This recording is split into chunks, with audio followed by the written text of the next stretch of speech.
Web applications rely heavily on cookies and session headers to maintain communication between your browser and servers. What are cookies? They're small pieces of data sent by a server to your browser to remember you, like your login session or preferences. There are several types. Session cookies, which last only while your browser is open.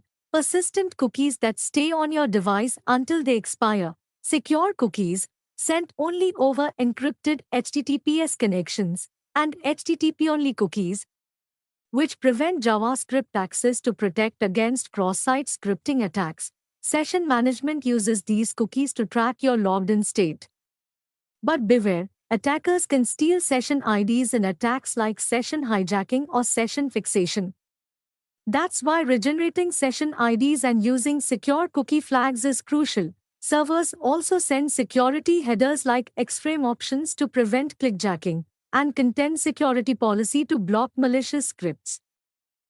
The OWASP Top 10 is a worldwide benchmark highlighting the most critical web app security risks. Here are some highlights. Broken access control. When attackers bypass permissions to access data or functions they shouldn't.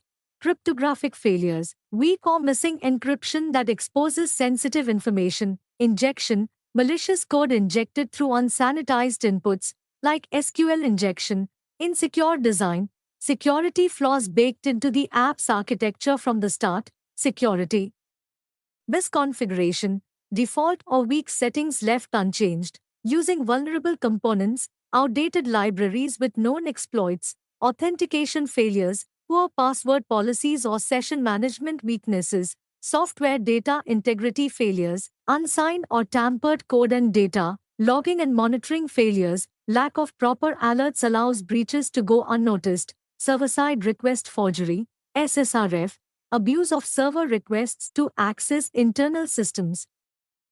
One of the most important defenses is input validation, making sure any data users send to your app fits expected rules. Why?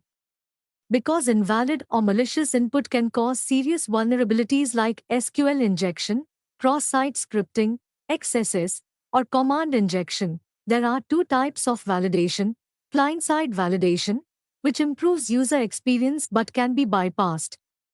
Server-side validation, the true gatekeeper that enforces rules before processing data. The best practice is whitelisting, explicitly allowing only known good inputs, such as alphanumeric usernames or numbers within a valid range. Input length limits prevent buffer overflows, and strict data type checks keep malicious input out.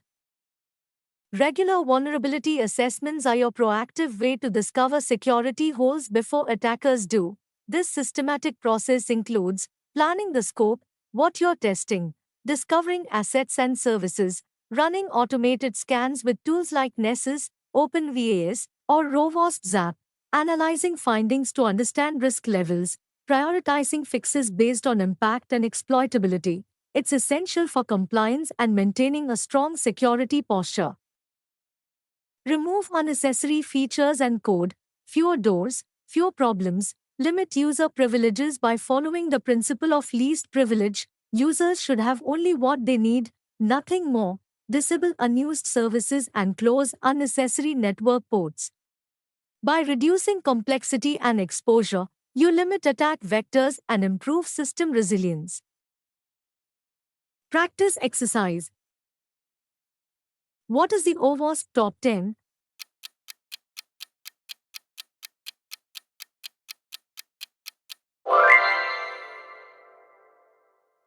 Cookies are used to store user session data on the client side.